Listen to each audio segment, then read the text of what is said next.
ਗੁਰ ਸਤਿਗੁਰ ਕੀ ਵਡਿਆਈ। ਸਾਰੇ ਜਪਿਓ ਜੀ। ਗੁਰ ਸਿੱਖਾਂ ਕੈ ਮਨ ਭਾਉਂਦੀ, ਗੁਰ ਸਤਿਗੁਰ ਕੀ ਵਡਿਆਈ।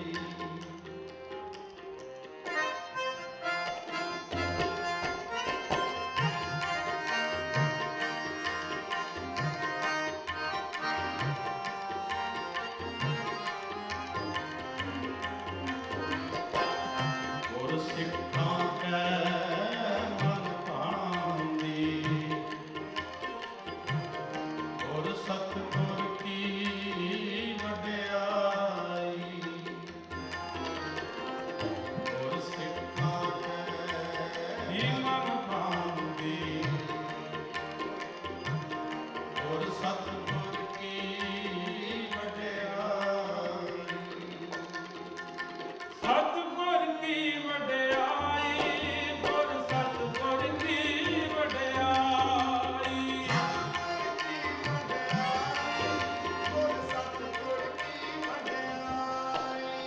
ਸਤਿਗੁਰ ਕੀ ਵਡਿਆਈ, ਜੀ ਗੁਰ ਸਤਿਗੁਰ ਕੀ ਵਡਿਆਈ।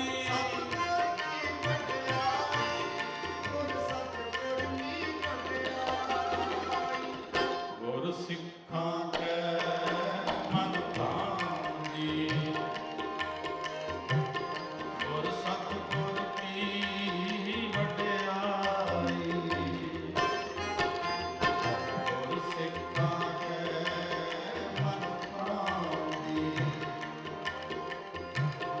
ਗੁਰ ਸਤਿਗੁਰ ਕੀ ਵਡਿਆਈ।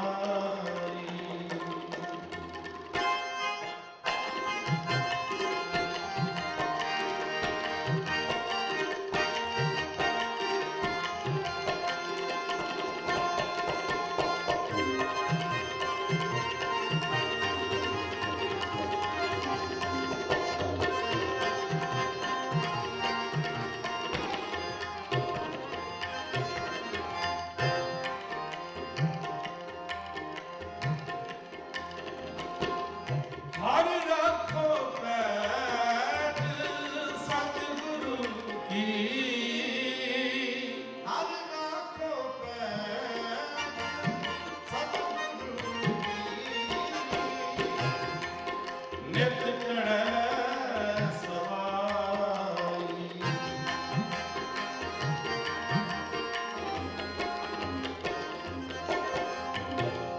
ਹਰ ਰੱਖੋ ਪੈਜ ਸਤਿਗੁਰੂ ਕੀ,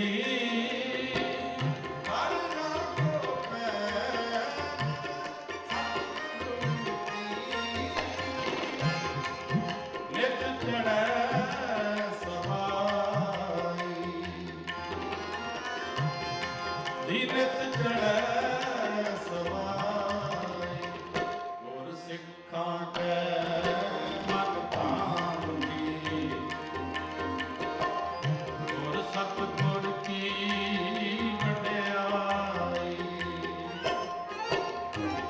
ਗੁਰ ਸਿੱਖਾਂ ਕੈ ਮਨ ਭਾਉਂਦੀ, ਗੁਰ ਸਤਿਗੁਰ ਕੀ ਵਡਿਆਈ।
ਸਤਿਗੁਰ ਤਾਣ ਦੀਵਾਨ ਹਰ ਗੁਰ ਸਤਿਗੁਰ ਤਾਣ ਦੀਵਾਨ ਹਰ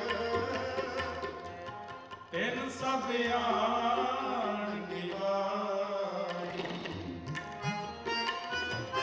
ਤਿਨ ਸਭ ਆਣ ਨਿਵਾਈ ਉਹ ਤਿਨ ਸਭ ਆਣ ਨਿਵਾਈ ਤਿਨ ਸਭ ਆਣ ਨਿਵਾਈ ਤਿਨ ਸਭ ਆਣ ਨਿਵਾਈ ਤਿਨ ਸਭ ਆਣ ਨਿਵਾਈ ਤਿਨ ਸਭ ਆਣ ਨਿਵਾਈ ਤਿਨ ਸਭ ਆਣ ਨਿਵਾਈ ਤਿਨ ਸਭ ਆਣ ਨਿਵਾਈ ਤਿਨ ਸਭ ਆਣ ਨਿਵਾਈ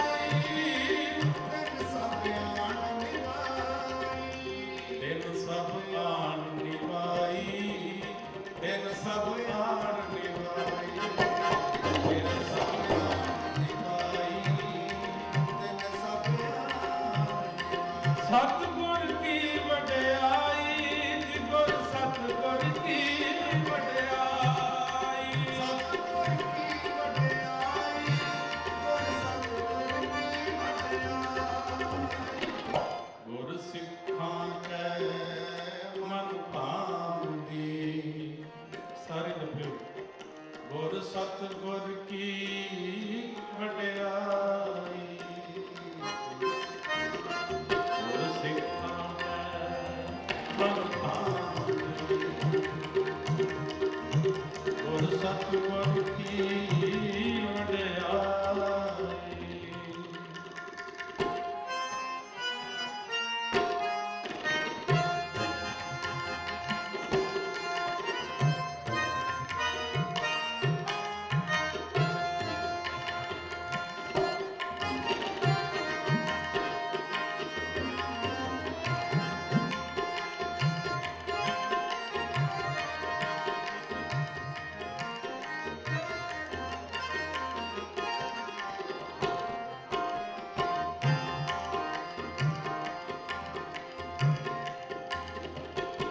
ਜਿਨੇ ਡਿਠਾ ਮੇਰਾ ਸਤਿਗੁਰ ਆਓ ਕਰ ਜਿਨੀ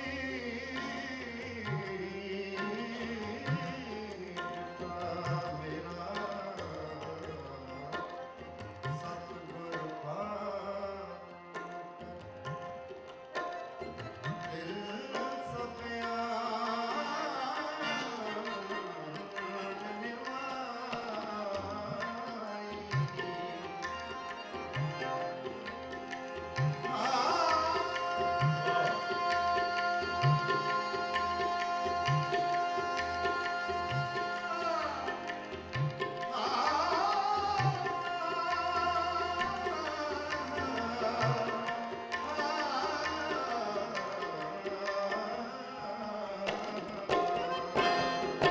ਜਿਨੇ ਡਿਠਾ ਮੇਰਾ ਸਤਿਗੁਰ ਆਓ ਕਰ ਜਿਨੇ ਡਿਠਾ ਮੇਰਾ ਸਤਿਗੁਰ ਤਿਨ ਕੇ ਸਭ ਪਾਪ ਗਵਾਈ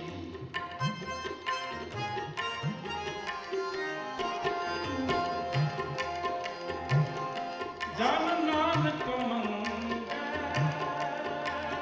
ਊੜਤੇ ਜਨ ਨਾਨਕ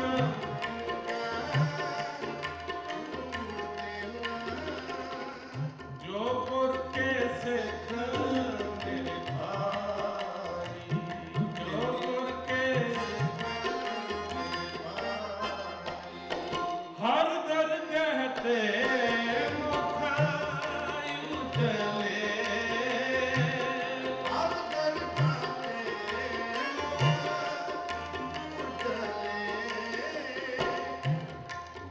ਬੋਸੋ ਬਾਤਾਈ ਜੀ ਬੋਸੋ ਜਿਨੀ ਡਿਠਾ ਮੇਰਾ ਸਤਿਗੁਰ ਭਾਉ ਕਰ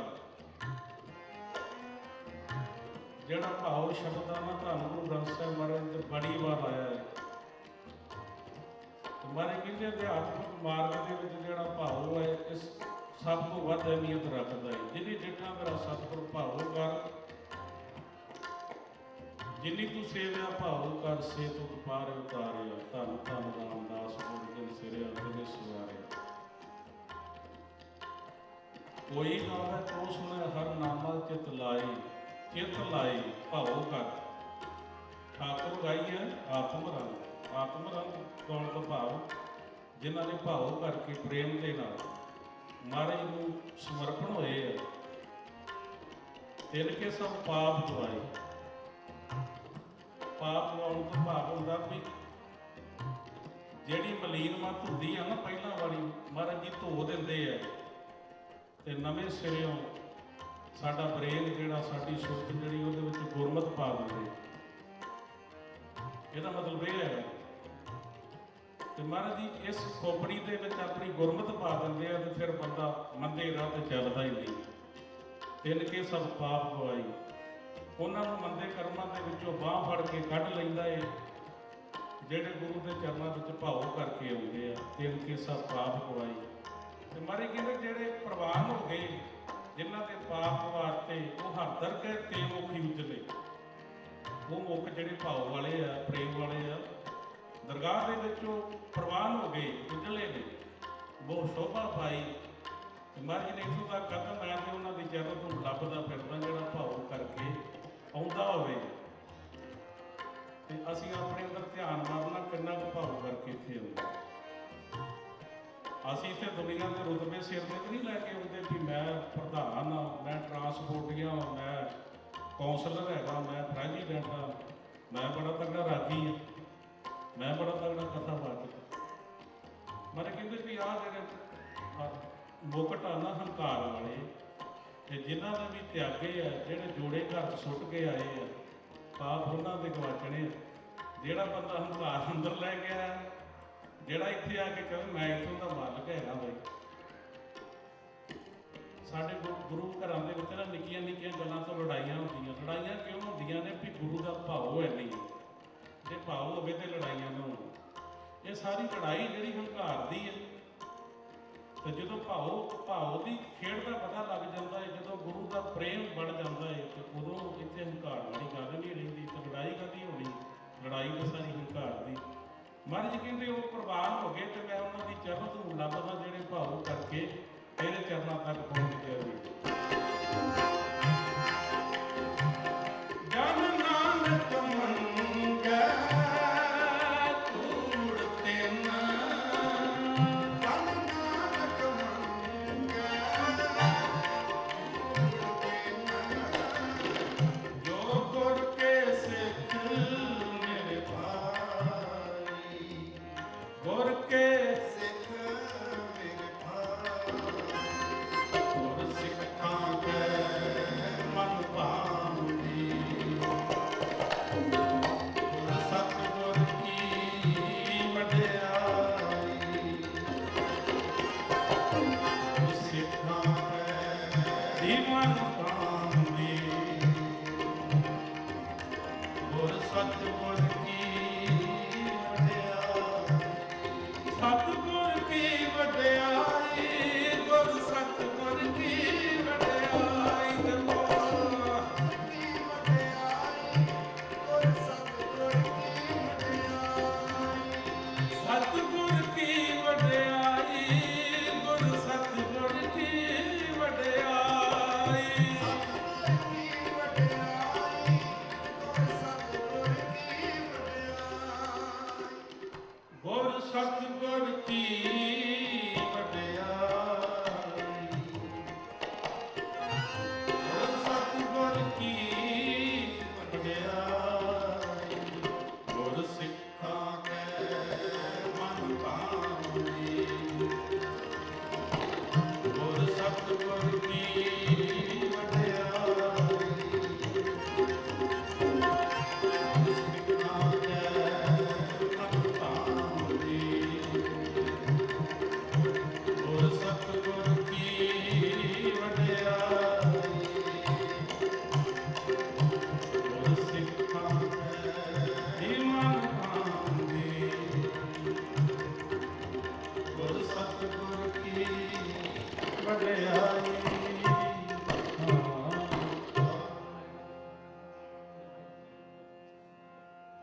बिसर गई सब तात पराई।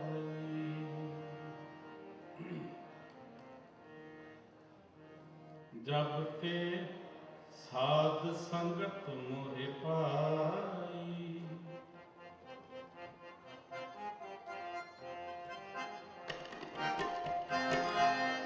बिसर गई सब तात पराई।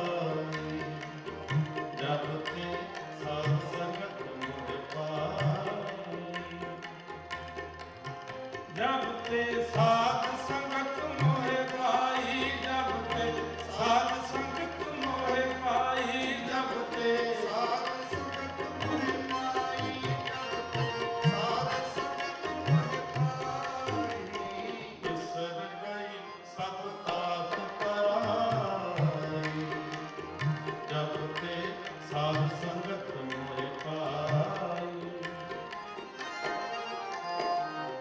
बिसर गई सब तात पराई।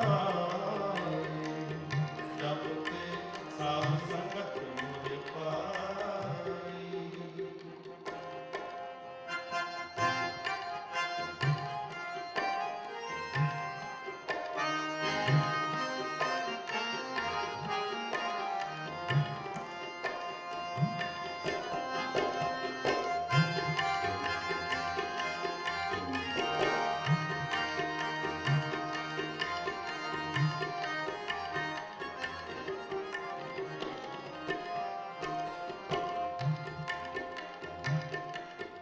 ना को बैरी नहीं बेगाना।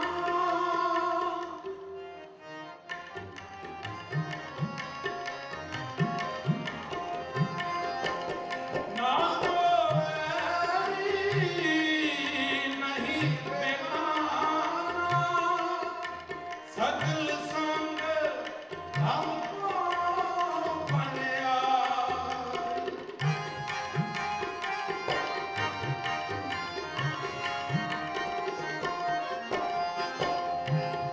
ना को बैरी नहीं बेगाना। ना को नहीं बेगाना। सगल संग हमको बनियाई। सगल संग हमको बनियाई। बिसर गई सब तात पराई। जब ते साध संगत मोहे पाई। बिसर गई सब तात पराई। जब ते साध संगत मोहे पाई।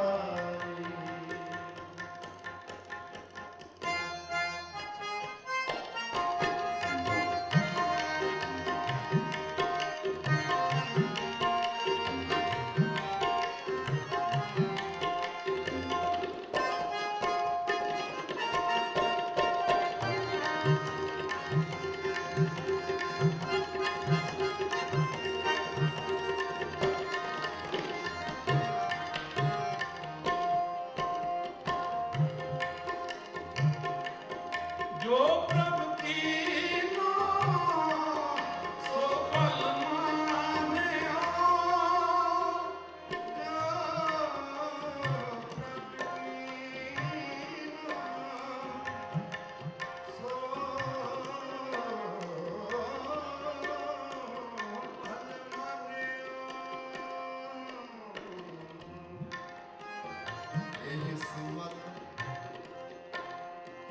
सुमत साधु ते पाई।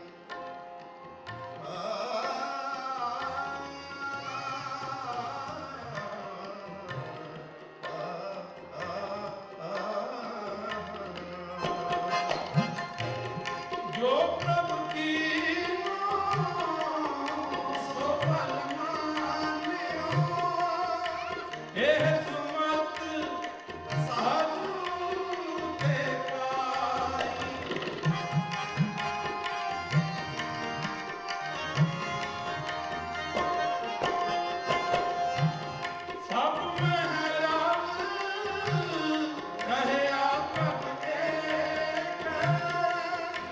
ਪੇਟ ਪੇਟ ਨਾਨਕ ਬਿਗਸਾਈ ਪੇਟ ਪੇਟ ਨਾਨਕ ਬਿਗਸਾਈ ਵਿਸਰ ਗਈ ਸਭ ਤਾਤ ਪਰਾਈ ਜਬ ਤੇ ਸਾਧ ਸੰਗਤ ਮੋਹਿ ਪਾਈ ਵਿਸਰ ਗਈ ਸਭ ਤਾਤ ਪਰਾਈ ਜਬ ਤੇ ਸਾਧ ਸੰਗਤ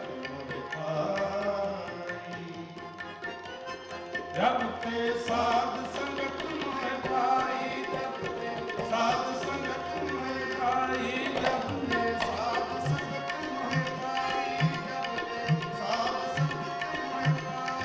ਜਬ ਤੇ ਸਾਧ ਸੰਗਤ ਮੋਹਿ ਪਾਈ ਜੀ ਜਬ ਤੇ ਸਾਧ ਸੰਗਤ ਮੋਹਿ ਪਾਈ ਜਬ ਤੇ ਸਾਧ ਸੰਗਤ ਮੋਹਿ ਪਾਈ ਜਬ ਤੇ ਸਾਧ ਸੰਗਤ ਮੋਹਿ ਪਾਈ ਵਿਸਰ ਗਈ ਸਭ ਤਾਤ ਪਰਾਈ ਜਬ ਤੇ ਸਾਧ ਸੰਗਤ ਮੋਹਿ ਪਾਈ ਵਿਸਰ ਗਈ ਸਭ ਤਾਤ ਪਰਾਈ ਜਬ ਤੇ ਸਾਧ ਸੰਗਤ ਮੋਹਿ ਪਾਈ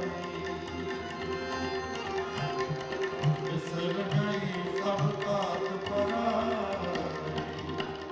ਜਬ ਤੇ ਸਾਧ ਸੰਗਤ ਮੋਹਿ ਪਾਈ ਜਬ ਤੇ ਸਾਧ ਸੰਗਤ ਮੋਹਿ ਪਾਈ ਜਬ ਤੇ ਸਾਧ ਸੰਗਤ ਮੋਹਿ ਪਾਈ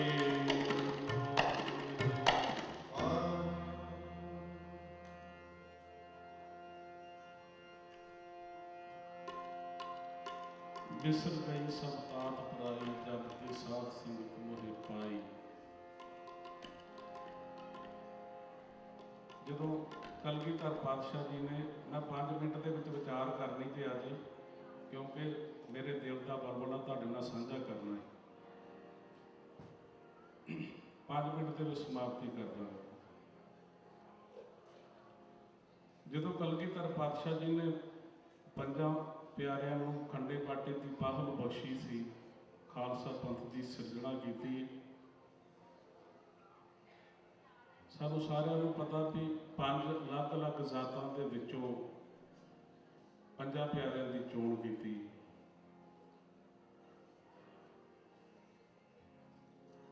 ਉਹ 5 ਪਿਆਰਿਆਂ ਦੀ ਚੋਣ ਜਿਹੜੀ ਆ 5 ਅਲੱਗ-ਅਲੱਗ ਜ਼ਾਤਾਂ ਵਿੱਚੋਂ ਹੀ ਕਿਉਂ ਕੀਤੀ ਹੈ? ਜੱਟਾਂ ਦੇ ਵਿੱਚੋਂ 2-3 ਕਿਉਂ ਨਹੀਂ ਹੋਏ? ਖੱਤਰੀਆਂ ਦੇ ਵਿੱਚੋਂ 2-3 ਕਿਉਂ ਨਹੀਂ ਹੋਏ? ਉਹ ਮੈਂ ਅਕਸਰ ਬੇਨਤੀ ਕਰਦਾ ਹੁੰਦਾ ਵੀ ਹੋ ਸਕਦਾ ਉਸ ਵਕਤ ਜਿਸ ਜਾਤ ਦੇ ਵਿੱਚ ਜ਼ਿਆਦਾ ਸਿਰ ਹੁੰਦੇ ਨੇ ਤੇ ਉਹਨਾਂ ਅੱਜ ਦਾਅਵਾ ਕਰਨਾ ਵੀ ਅਸੀਂ ਗੁਰਸਿੱਖੀ ਦੇ ਅਸੀਂ ਹੱਕਦਾਰ ਹੈਗੇ, ਸਿਰ ਜ਼ਿਆਦਾ ਦਿੱਤੇ। ਇਹ ਜਿਹੜੀ ਵਿਉਂਤਬੰਦੀ ਹੈ, ਛੋਟੀ ਮੋਟੀ ਵਿਉਂਤਬੰਦੀ ਨਹੀਂ ਸੀਗੀ ਕਲਗੀਧਰ ਪਾਤਸ਼ਾਹ ਜੀ ਦੀ। ਇੱਕ ਇਤਿਹਾਸਕਾਰ ਕਹਿੰਦਾ ਵੀ ਕਲਗੀਧਰ ਪਾਤਸ਼ਾਹ 1.25 ਮਹੀਨਾ ਖਾਲਸਾ ਪੰਥ ਦੀ ਸਿਰਜਣਾ ਕਰਨ ਤੋਂ ਪਹਿਲਾਂ ਬਿਲਕੁਲ ਗੁਪਤ ਹੋ ਗਏ ਸੀਗੇ ਵੀ ਰਾਜ ਭਾਗ ਕਿਹਦੇ ਹੱਥ ਫੜਾਈਏ, ਖਾਲਸੇ ਦਾ ਵਾਗਡੋਰ ਕਿਹਦੇ ਹੱਥ ਫੜਾਈਏ। ਉਹਨਾਂ ਨੇ ਪਹਾੜੀ ਰਾਜ ਤੇ ਹਿੰਦੂਆਂ ਵੱਲ ਧਿਆਨ ਮਾਰਿਆ, ਦੇਖਿਆ ਵੀ ਤੇ ਭ੍ਰਿਸ਼ਟ ਹੋਏ ਪਏ ਆ। ਹੋਰ ਜਨਤਾ ਵੱਲ ਧਿਆਨ ਮਾਰਿਆ, ਦੇਖਿਆ ਭ੍ਰਿਸ਼ਟ ਹੋਈ ਪਈ ਆ। ਮਹਾਰਾਜ ਕਹਿੰਦੇ ਵੀ ਨਹੀਂ, ਹੁਣ ਤੇ ਕੋਈ ਨਵੀਂ ਰਚਨਾ ਕਰਨੀ ਪਏਗੀ ਇਸ ਦੁਨੀਆ ਦੇ ਉੱਤੇ, ਜਿਹੜੀ ਜ਼ਾਤ ਪਾਤ ਨੂੰ ਜੜੋਂ ਪੁੱਟਦੀ ਹੋਵੇ, ਈਰਖਾ ਨਫ਼ਰਤ ਨੂੰ ਜੜੋਂ ਪੁੱਟਦੀ ਹੋਵੇ। ਹੁਣ 5 ਪਿਆਰੇ ਅਲੱਗ-ਅਲੱਗ ਜ਼ਾਤਾਂ ਦੇ ਹੈਗੇ ਆ। ਕਦੀ ਗੌਰ ਕੀਤਾ ਵੀ ਇੱਕ ਇਲਾਕੇ ਦੇ ਨਹੀਂ ਆ 5 ਪਿਆਰੇ? ਇੱਕ ਪੰਜਾਬ ਤੋਂ ਨਹੀਂ ਜੇ ਹੈਗੇ, ਸਾਰੇ ਹਿੰਦੁਸਤਾਨ ਦੀਆਂ 4 ਦਿਸ਼ਾਵਾਂ ਤੋਂ ਲਏ ਆ। ਇੱਕ ਹਿੰਦੁਸਤਾਨ ਦੇ ਸੈਂਟਰ ਚੋਂ ਲਿਆ। ਇੱਕ ਇਲਾਕੇ ਤੋਂ 2 ਜਾਂ 3 4 ਨਹੀਂ ਜੇ ਲਏ, ਸਾਰੇ ਹਿੰਦੁਸਤਾਨ ਦੇ ਵਿੱਚੋਂ ਹੀ। ਕਿੱਥੇ ਜਗਨਨਾਥਪੁਰੀ, ਕਿੱਥੇ ਦਵਾਰਕਾ ਹੈਗਾ ਗੁਜਰਾਤ ਦੇ ਵਿੱਚ, ਕਿੱਥੇ ਲਾਹੌਰ ਹੈ, ਦਿੱਲੀ, ਅਲੱਗ-ਅਲੱਗ ਜਗ੍ਹਾ ਤੋਂ 5 ਪਿਆਰੇ ਆ। ਉਹਦਾ ਕਾਰਨ ਹੈਗਾ ਸੀ ਵੀ ਮੈਂ ਆਪਣੀ ਸਿੱਖ ਦੇ ਵਿੱਚੋਂ ਜ਼ਾਤ ਪਾਤ ਜਿੱਥੇ ਖਤਮ ਕਰਨੀ, ਇਲਾਕਾ ਪ੍ਰਸਤੀ ਵੀ ਖਤਮ ਕਰਨੀ। ਜਦੋਂ ਅਸੀਂ ਇਸ ਬਾਬਾ ਜੀ ਦੀ ਚਰਨ ਸ਼ਰਨ ਵਿੱਚ ਆਉਂਦੇ ਨਾ, ਧੰਨ ਗੁਰੂ ਗ੍ਰੰਥ ਸਾਹਿਬ ਮਹਾਰਾਜ ਦੇ ਵਿੱਚ, ਜਦੋਂ ਸਾਡੇ ਜੇਬ ਦੇ ਵਿੱਚ ਕੀੜਾ ਹੁੰਦਾ ਨਾ ਵੀ ਆਹ ਮਾਲਵੇ ਦਾ ਹੈ ਤੇ ਆ ਮਾਝੇ ਦਾ ਹੈ, ਦੁਆਬੇ ਦਾ ਤੇ ਕਿੱਥੋਂ ਦਾ ਹੈਗਾ ਇਹ, ਤੁਸੀਂ ਸੱਚ ਜਾਣਿਓ ਅਸੀਂ ਗੁਰਮਤਿ ਸਿਧਾਂਤ ਤੋਂ ਬੜੀ ਦੂਰ ਹੈਗੇ ਜੀ, ਕਿਉਂਕਿ ਗੁਰੂ ਸਾਹਿਬ ਦੀ ਕਿਰਪਾ ਦੇ ਨਾਲ, ਗੁਰੂ ਦੇ ਕੀਰਤਨ ਦੀ ਬਦੌਲਤ ਸਾਰੀ ਦੁਨੀਆ ਘੁੰਮੀ ਆ, ਤੇ ਸਾਰੀ ਦੁਨੀਆ 'ਚ ਦੇਖਿਆ ਇਲਾਕਾ ਪ੍ਰਸਤੀ ਇੰਨੀ ਜ਼ਿਆਦਾ ਹੈਗੀ ਹੈ ਵੀ ਲਏ ਰੱਬ ਦਾ ਨਾਂ ਕੰਨ ਫੜ ਲੈਂਦੇ ਵੀ ਯਾਰ ਹੋਏਗਾ ਕੀ ਸਾਡੀ ਕੌਮ ਦਾ। ਜਿੱਥੇ ਜਾਓ ਉੱਥੇ ਜਾਂ ਤੇ ਜਾਤ ਪਾਤ ਕਰਕੇ ਗੁਰਦੁਆਰੇ ਬਣੇ ਆ, ਜੇ ਜਾਤ ਪਾਤ ਤੋਂ ਪਰੇ ਹਟ ਜਾਓ, ਜੇ ਜਾਤ ਪਾਤ ਤੋਂ ਬਚੇ ਆ ਤੇ ਫਿਰ ਇਲਾਕਾ ਪ੍ਰਸਤੀ ਆ, ਮੋਗੇ ਵਾਲਿਆਂ ਦਾ ਗੁਰਦੁਆਰਾ ਤੇ ਆ, ਮਾਝੇ ਵਾਲਿਆਂ ਦਾ ਤੇ ਆ, ਮਾਲਵੇ ਵਾਲਿਆਂ ਦਾ। ਜਿੰਨਾ ਚਿਰ ਅਸੀਂ ਇਸ ਪੱਧਰ ਤੇ ਜੀਦੇ ਆ, ਉਹਨਾਂ ਚਿਰ ਅਸੀਂ ਗੁਰੂ ਦੇ ਸਿੱਖ ਹੈ ਨਹੀਂ ਜੇ। ਤੁਹਾਨੂੰ ਗੱਲ ਲੱਗੇਗੀ ਕੌੜੀ ਬੜੀ, ਪਰ ਗੱਲ ਹੈਗੀ ਜੇ ਸੱਚੀ ਗੁਰਮਤਿ ਸਿਧਾਂਤ ਮੁਤਾਬਕ, ਗੁਰੂ ਦੀ ਮੱਤ ਦੇ ਮੁਤਾਬਕ ਅਸੀਂ ਸਿੱਖ ਨਹੀਂ ਜੇ ਉਹਨਾਂ ਚਿਰ, ਜਿੰਨਾ ਚਿਰ ਅਸੀਂ ਜਾਤ ਪਾਤ ਦੇ ਵਿੱਚ ਬੰਦ ਹੈਗੇ ਆ, ਜਿੰਨਾ ਚਿਰ ਅਸੀਂ ਇਲਾਕਾ ਪ੍ਰਸਤੀ ਦੇ ਵਿੱਚ ਬੰਦ ਹੈਗੇ। ਇਹ ਮਹਾਰਾਜ ਨੇ ਬਖੇੜੇ ਤੇ ਕੱਢਣੇ ਚਾਹੇ ਸੀ। ਗੱਲ ਹੈਗੀ ਮਹਾਰਾਜ ਕਹਿੰਦੇ ਵਿਸਰ ਗਈ ਸਭ ਤਾਦ ਪੁਰਾਈ, ਜਪ ਤੇ ਸਾਧ ਸੰਗਤ ਮੋਇ ਪਾਈ। ਈਰਖਾ ਦੀ ਭਾਵਨਾ ਅੰਦਰੋਂ ਨਿਕਲ ਗਈ ਜਦੋਂ ਮੈਂ ਗੁਰੂ ਦੀ ਸੰਗਤ ਪਾ ਲਈ। ਅਸੀਂ ਗੁਰੂ ਦੀ ਸੰਗਤ ਪਾਈ ਨਹੀਂ ਹੈ, ਈਰਖਾ ਕਿਵੇਂ ਨਿਕਲ ਜੂਗੀ? ਜਿਸ ਵਕਤ ਗੁਰੂ ਦਾ ਸਿੱਖ ਅਰਦਾਸ ਕਰਦਾ ਨਾ, ਪ੍ਰਿਥਮ ਭਗਉਤੀ ਸਿਮਰਕੈ ਗੁਰੂ ਨਾਨਕ ਲਈ ਧਿਆਏ, ਫਿਰ ਅੰਗਦ ਗੁਰ ਤੇ ਅਮਰਦਾਸ। 10 ਗੁਰੂ ਸਾਹਿਬਾਨਾਂ ਦਾ ਜ਼ਿਕਰ ਕਰਦਾ, ਚਰਨਾਂ ਦਾ ਧਿਆਨ ਧਰਦਾ, ਤੇ ਅੱਗੇ ਆਉਂਦਾ ਧੰਨ ਧੰਨ ਸਾਹਿਬ ਸ੍ਰੀ ਗੁਰੂ ਗ੍ਰੰਥ ਸਾਹਿਬ ਮਹਾਰਾਜ ਜੀ ਦੇ ਪਾਠ ਦਰਸ਼ਨ ਦੀਦਾਰ ਦਾ ਧਿਆਨ ਧਰ ਕੇ ਬੋਲੋ ਜੀ। ਇੱਥੇ ਸਪੈਸ਼ਲ ਉਹਨਾਂ ਲਿਖਿਆ ਪਾਠ ਦਰਸ਼ਨ ਦੀਦਾਰ ਦਾ ਧਿਆਨ ਧਰ ਕੇ ਬੋਲੋ ਜੀ। ਇੱਥੇ ਇਹ ਨਹੀਂ ਕਿਹਾ ਕਿ ਇੱਥੇ ਮੱਥਾ ਟੇਕ ਕੇ ਤੇ ਪ੍ਰਕਰਮਾ ਕਰਕੇ ਘਰ ਨੂੰ ਚਲ ਜਾਣਾ। ਕਿੰਨੇ ਸਿੱਖ ਹੈਗੇ ਜੇ ਸਾਡੀ ਕੌਮ ਦੇ ਵਿੱਚ, ਮਹਾਰਾਜ ਜੀ ਤੋਂ ਡਰ ਕੇ ਦੱਸਿਓ ਕਿੰਨੇ ਕੁ ਹੈਗੇ ਅਸੀਂ ਜਿਨ੍ਹਾਂ ਨੇ ਗੁਰੂ ਗ੍ਰੰਥ ਸਾਹਿਬ ਮਹਾਰਾਜ ਜੀ ਦੀ ਬਾਣੀ ਪੜ੍ਹੀ, ਕਦੀ ਦਰਸ਼ਨ ਕੀਤੇ ਹੈਗੇ? ਉਹ ਸਿੱਖਾਂ ਨੇ ਪਹਿਲਾਂ ਕਿਹਾ ਦਰਸ਼ਨ ਦੀਦਾਰ ਦਾ ਧਿਆਨ ਧਰ ਕੇ ਬੋਲੋ ਜੀ। ਜਿੰਨੀ ਡਿੱਠਾ ਮੇਰਾ ਸਤਿਗੁਰ ਭਾਓ ਕਰ। ਹੁਣ ਡਿੱਠਾ ਤੇ ਹੈ ਨਹੀਂ ਆ, ਈਰਖਾ ਕਿੱਥੋਂ ਚੱਲ ਜਾਏਗੀ? ਗੁਰੂ ਦੇ ਸ਼ਬਦ ਨੂੰ ਪੜ੍ਹਿਆ ਹੀ ਨਹੀਂ, ਗੁਰੂ ਦੇ ਸ਼ਬਦ ਨੂੰ ਵਿਚਾਰਿਆ ਨਹੀਂ। ਜੇ ਤੱਕਿਆ ਹੁੰਦਾ ਤੇ ਈਰਖਾ ਨਾ ਹੁੰਦੀ, ਹੈ ਨਾ। ਅਸੀਂ ਤੇ ਈਰਖਾ ਦੇ ਵਿੱਚ ਗਰਸੇ ਪਏ ਹਾਂ। ਸਾਡੇ ਗੁਰੂ ਦਾ ਇੰਨਾ ਜ਼ਿਆਦਾ ਵਿਸ਼ਾਲ ਹਿਰਦਾ ਏ, ਉਸ ਦਾ ਸਿਧਾਂਤ, ਉਸ ਦਾ ਫਲਸਫਾ, ਉਹਦੀ ਵਿਚਾਰਧਾਰਾ ਇੰਨੀ ਜ਼ਿਆਦਾ ਖੁੱਲ੍ਹੀ ਹੈਗੀ। ਉਹ ਤੇ ਬ੍ਰਹਿਮੰਡ ਨੂੰ ਵੀ ਕਲਾਵੇ 'ਚ ਲੈ ਲੇ ਤੇ ਉਹਦਾ ਕਲਾਵਾ ਫਿਰ ਵੀ ਵੱਡਾ ਹੈਗਾ ਏ। ਤੁਸੀਂ ਗੌਰ ਕਰਿਓ, ਗੁਰੂ ਅਰਜਨ ਪਾਤਸ਼ਾਹ ਨੂੰ ਸ਼ਹੀਦ ਕਰਨ ਵਾਲਾ ਜਹਾਂਗੀਰ ਹੈ,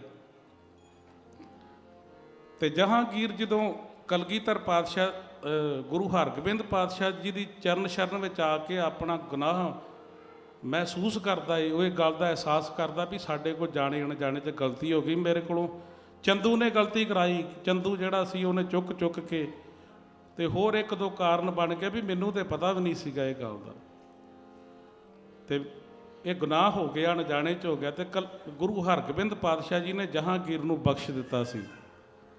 ਇਤਿਹਾਸ ਪੜ੍ਹ ਕੇ ਦੇਖ ਲਓ। ਮਾਰੇ ਕਹਿੰਦੇ ਜੇਕਰ ਤੇ ਜਿਹੜਾ ਸ਼ਰਨ ਆਊਗਾ ਤੇ ਉਹਨੂੰ ਗੁਰੂ ਕੰਠ ਲਾਊਗਾ, ਜੇ ਤੇ ਤੁਸੀਂ ਚੜ੍ਹ ਕੇ ਆਓਗੇ ਤੇ ਫਿਰ ਉਹਦਾ ਜਵਾਬ ਸਾਨੂੰ ਦੇਣਾ ਪਏਗਾ। ਸਿੱਖ ਇਤਿਹਾਸ ਦੇ ਵਿੱਚ ਸਾਰੇ ਸਿੱਖਾਂ ਦੀ ਇੱਕ ਵੀ ਜੰਗ ਨਹੀਂ ਹੈ ਜਿੱਥੇ ਸਿੱਖਾਂ ਨੇ ਆਪ ਚੱਲ ਕੇ ਹਮਲਾ ਕਰਕੇ ਤੇ ਅਟੈਕ ਕਰਕੇ ਤੇ ਕਿਸੇ ਦਾ ਇਲਾਕਾ ਮਲਿਆ ਜਾਂ ਕੁਝ ਵੀ ਆ। ਅਗਲੇ ਚੜ੍ਹ ਕੇ ਆਏ ਜਾਂ ਜ਼ੁਲਮ ਦਾ ਨਾਸ਼ ਕਰਨ ਵਾਸਤੇ, ਗਲਤ ਰਾਜ ਨੂੰ ਖਤਮ ਕਰਨ ਵਾਸਤੇ ਸਾਰੇ ਅਟੈਕ ਕੀਤੇ ਹੈਗੇ ਜੀ। ਕਦੀ ਆਪ ਹਮਲਾ ਨਹੀਂ ਕੀਤਾ। ਜਿਹੜਾ ਚੜ੍ਹ ਕੇ ਆਇਆ ਉਹਨੂੰ ਬਖਸ਼ਿਆ ਨਹੀਂ ਹੈਗਾ। ਕਲਗੀਧਰ ਪਾਤਸ਼ਾਹ ਜੀ ਦੇ 4 ਸਾਹਿਬਜ਼ਾਦਿਆਂ ਨੂੰ, ਸਾਰੇ ਖਾਲਸੇ ਪੰਥ ਨੂੰ ਸ਼ਹੀਦ ਕਰਨ ਵਾਲਾ ਔਰੰਗਜ਼ੇਬ ਆ। ਪਹਾੜੀ ਰਾਜੇ ਰਲ ਕੇ ਆਏ ਨਾਲ ਸਾਰੇ ਹਿੰਦੂ, ਪਰ ਹੁਕਮਰਾਨ ਤੇ ਜਿਹੜਾ ਜਦੋਂ ਕੋਈ ਜੰਗ ਦੀ ਹਾਰ ਜਾਂ ਜਿੱਤ ਹੁੰਦੀ ਹੈ, ਜਦੋਂ ਕੋਈ ਅਟੈਕ ਹੁੰਦਾ ਹੈ ਤੇ ਜਿਹੜਾ ਸਾਰਾ ਬਲੇਮ ਆ ਉਹ ਮੇਨ ਲੀਡਰ ਦੇ ਉੱਤੇ, ਰਾਜੇ ਦੇ ਸਿਰ ਤੇ ਡਿੱਗਦਾ ਹੁੰਦਾ ਆ ਕੇ ਵੀ ਸਰਕਾਰ ਕਿਹਦੀ। ਔਰੰਗਜ਼ੇਬ 4 ਸਾਹਿਬਜ਼ਾਦਿਆਂ ਨੂੰ ਸ਼ਹੀਦ ਕਰਦਾ ਏ, ਤੇ ਔਰੰਗਜ਼ੇਬ ਦੇ ਮਰਨ ਤੋਂ ਬਾਅਦ 'ਚ ਉਹਦਾ ਪੁੱਤਰ ਬਹਾਦਰ ਸ਼ਾਹ ਕਲਗੀਧਰ ਪਾਤਸ਼ਾਹ ਜੀ ਦੀ ਸ਼ਰਨ ਜਾ ਕੇ ਡਿੱਗਦਾ ਏ। ਕਹਿੰਦਾ ਮੈਨੂੰ ਬਖਸ਼ ਲਿਓ, ਸਾਡੇ ਬਾਪ ਕੋਲੋਂ ਗੁਨਾਹ ਹੋ ਗਏ ਆ ਤੇ ਕਿਰਪਾ ਕਰਕੇ ਮੈਨੂੰ ਤੁਸੀਂ ਬਖਸ਼ ਲਓ। ਤੇ ਸਾਡੇ ਗੁਰੂ ਦਾ ਹਿਰਦਾ ਕਿੰਨਾ ਵਿਸ਼ਾਲ ਹੈਗਾ ਵੀ ਗੁਰੂ ਮਹਾਰਾਜ ਜੀ ਬਹਾਦਰ ਸ਼ਾਹ ਦੀ ਹੈਲਪ ਕਰਕੇ, ਮਦਦ ਕਰਕੇ ਉਹਨੂੰ ਰਾਜ ਤਖਤ 'ਤੇ ਬਿਠਾਉਂਦੇ ਆ। ਦੂਸਰੇ ਬਾਦਸ਼ਾਹਾਂ ਦੇ ਨਾਲ ਉਹਦੀ ਟੱਕਰ ਸੀ, ਉਹਦੇ ਰਾਜ ਨੂੰ ਖਤਰਾ ਸੀ। ਜਦੋਂ ਚਰਨ ਸ਼ਰਨ ਦੇ ਵਿੱਚ ਆ ਕੇ ਢਹਿ ਗਿਆ, ਕਹਿੰਦਾ ਮਹਾਰਾਜ ਮੈਨੂੰ ਤੁਹਾਡੀ ਚਰਨ ਸ਼ਰਨ ਮਦਦ ਚਾਹੀਦੀ ਹੈ। ਮਹਾਰਾਜ ਕਹਿੰਦੇ ਜੋ ਸ਼ਰਨ ਆਵੇ ਤਿਸ ਕੰਠ ਲਾਵੇ। ਪੁੱਤਰਾਂ ਦੇ ਕਾਤਲ ਦੇ ਪੁੱਤਰ ਨੂੰ ਮਹਾਰਾਜ ਜੀ ਰਾਜ ਤਖਤ ਤੇ ਬਿਠਾ ਰਹੇ। ਹੁਣ ਤੁਸੀਂ ਇਹ ਦੇਖਿਓ ਵੀ ਅਸੀਂ ਇੱਥੇ ਗੁਰੂ ਘਰ ਦੇ ਵਿੱਚ ਆਉਂਦੇ ਆ, ਕੋਈ ਮਿਸ਼ਨਰੀ ਹੈਗਾ, ਕੋਈ ਟਕਸਾਲੀ ਹੈ ਤੇ ਕੋਈ ਖੰਡ ਕੀਰਤਨੀਆ, ਕੋਈ ਕੁਝ ਹੈਗਾ। ਮੈਂ ਇੱਕ ਗੱਲ ਦੱਸਾਂ, ਮੈਂ ਕਿਸੇ ਸੰਪਰਦਾ ਦਾ ਵਿਰੋਧੀ ਨਹੀਂ ਜਿਹਾ ਹੈਗਾ, ਮੈਂ ਸਾਰਿਆਂ ਦਾ ਸਾਂਝਾ ਹੈਗਾ, ਸਾਰਿਆਂ ਦੇ ਨਾਲ ਮੇਰਾ ਪਿਆਰ ਹੈਗਾ ਤੇ ਚੰਗੇ ਮਾੜੇ ਬੰਦੇ ਸਾਰੀਆਂ ਸੰਪਰਦਾਵਾਂ 'ਚ ਹੈਗੇ ਜੀ। ਹੁਣ ਜੇਕਰ ਕੋਈ ਵੀ ਸੰਪਰਦਾ ਦਾ ਬੰਦਾ ਆਪਣੇ ਆਪ ਨੂੰ ਸਪੈਸ਼ਲ ਸਿੱਖ ਸਮਝੇ ਤੇ ਬਾਕੀਆਂ ਨੂੰ ਪਾਗਲ ਸਮਝੇ, ਉਹ ਵੀ ਗੁਰੂ ਦੇ ਸਿਧਾਂਤ ਤੋਂ ਪਰੇ ਹੈਗਾ ਜੀ, ਉਹ ਗੁਰੂ ਨੂੰ ਪ੍ਰਵਾਨ ਨਹੀਂ ਜਾਏਗਾ। ਇਹ ਸਾਨੂੰ ਆਹ ਜਿਹੜੀ ਭਾਵਨਾ ਹੈ ਨਾ, ਜਿਹੜੀ ਈਰਖਾਵਾਦ ਦੀ ਭਾਵਨਾ ਵੀ ਉਹ ਟਕਸਾਲੀ ਹੈ ਤੇ ਉਹ ਖੰਡ ਕੀਰਤਨੀਆ ਹੈ, ਮਿਸ਼ਨਰੀ ਹੈਗਾ, ਇਹ ਦਿਮਾਗ 'ਚੋਂ ਕੱਢ ਦਿਓ। ਆ ਬਿਸਰ ਗਈ ਸਭ ਤਾਤ ਪਰਾਈ ਦਾ ਮਤਲਬ ਹੀ ਇਹੀ ਹੈਗਾ ਜੀ। ਮੈਂ ਜਿੰਨੀ ਤੁਹਾਨੂੰ ਬੇਨਤੀ ਕਰਦਾ, ਵਕਤ ਮੇਰਾ ਹੋ ਗਿਆ, ਮੇਰਾ ਗੁਰੂ ਕਿਰਪਾ ਕਰੇ ਸਾਡੀ ਸੋਚ ਦੇ ਵਿੱਚੋਂ, ਜੇਨ ਦੇ ਵਿੱਚੋਂ ਆ ਜਿਹੜਾ ਘਟੀਆਪਣ ਹੈ ਨਾ, ਸਿੱਖ ਨੂੰ ਸਿੱਖ ਦੇਖ ਕੇ ਨਫ਼ਰਤ ਕਰਦਾ, ਉਹ ਯਾਰ ਸਾਡਾ ਗੁਰੂ ਤੇ ਸਾਰੀ ਲੁਕਾਈ ਨੂੰ ਦੇਖ ਕੇ ਕਲਾਵੇ 'ਚ ਲੈ ਰਿਹਾ ਹੈਗਾ। ਮਾਰੇ ਕਹਿੰਦੇ ਸਿੱਖ ਤੇ ਜਿਹੜਾ ਸਾਰੀ ਮਨੁੱਖਤਾ ਨੂੰ ਕਲਾਵੇ 'ਚ ਲੈਣਾ ਤੇ ਸਿੱਖ ਨੂੰ ਸਿੱਖ ਚੰਗਾ ਨਾ ਲੱਗੇ ਤੇ ਇਹਦਾ ਮਤਲਬ ਸਿੱਖ ਸਿੱਖ ਹੈ ਨਹੀਂ। ਗੁਰੂ ਸਾਹਿਬ ਕਿਰਪਾ ਕਰੇ ਸਾਡੀ ਸੁਰਤ ਦੇ ਵਿੱਚ ਸਤਿਗੁਰੂ ਦੀ ਗੁਰਮਤਿ ਵਸੇ, ਹਰ ਇੱਕ ਸਿੱਖ ਦੇ ਵਿੱਚੋਂ ਸਾਨੂੰ ਸਿੱਖ ਨਜ਼ਰ ਆਵੇ। ਅਸੀਂ ਕਿਸੇ ਮੁਸਲਮਾਨ ਨੂੰ ਤੱਕੀਏ, ਈਸਾਈ ਨੂੰ ਤੱਕੀਏ ਤੇ ਉਹਦੇ ਵਿੱਚੋਂ ਭਾਈ ਕਨਈਏ ਵਾਂਗ ਗੁਰੂ ਨਜ਼ਰ ਆਵੇ। ਇਹਨੂੰ ਤੱਕਣਾ ਕਹਿੰਦੇ ਜੇ, ਇਹਨੂੰ ਡਿੱਠਣਾ ਕਹਿੰਦੇ ਜੇ। ਜਿੰਨੀ ਡਿੱਠਾ ਮੇਰਾ ਸਤਿਗੁਰੂ ਭਾਓ ਕਰ। ਦੁਸ਼ਮਣਾਂ ਨੂੰ ਵੀ ਪਾਣੀ ਪਿਲਾ ਰਿਹਾ ਤੇ ਉਹਨੂੰ ਕਹਿੰਦਾ ਮੈਂ ਤੇ ਗੁਰੂ ਨੂੰ ਪਾਣੀ ਪਿਲਾ ਰਿਹਾ। ਸੋ ਗਲਤੀਆਂ ਖਿਮਾ ਕਰਨੀਆਂ, ਵੱਧ ਘੱਟ ਬੋਲਿਆ ਖਿਮਾ ਕਰਨਾ। ਕੱਲ੍ਹ ਦੇ ਦੀਵਾਨਾਂ ਵਿੱਚ ਫਿਰ ਤੁਹਾਡੇ ਚਰਨਾਂ 'ਚ ਹਾਜ਼ਰੀਆਂ ਭਰਨੀਆਂ ਨੇ। ਵੱਧ ਤੋਂ ਵੱਧ ਅਸੀਸਾਂ ਦੇਣ ਪਹੁੰਚਿਓ, ਗੁਰੂ ਸਾਹਿਬ ਦੀਆਂ ਬਖਸ਼ਿਸ਼ਾਂ ਲੈਣ ਆਇਓ। ਇੰਨੀ ਸੇਵਾ ਪ੍ਰਵਾਨ ਕਰਦੇ ਕਰੋ। ਫਤਿਹ ਪ੍ਰਵਾਨ ਜੀ। ਵਾਹਿਗੁਰੂ ਜੀ ਕਾ ਖਾਲਸਾ, ਵਾਹਿਗੁਰੂ ਜੀ ਕੀ ਫਤਿਹ।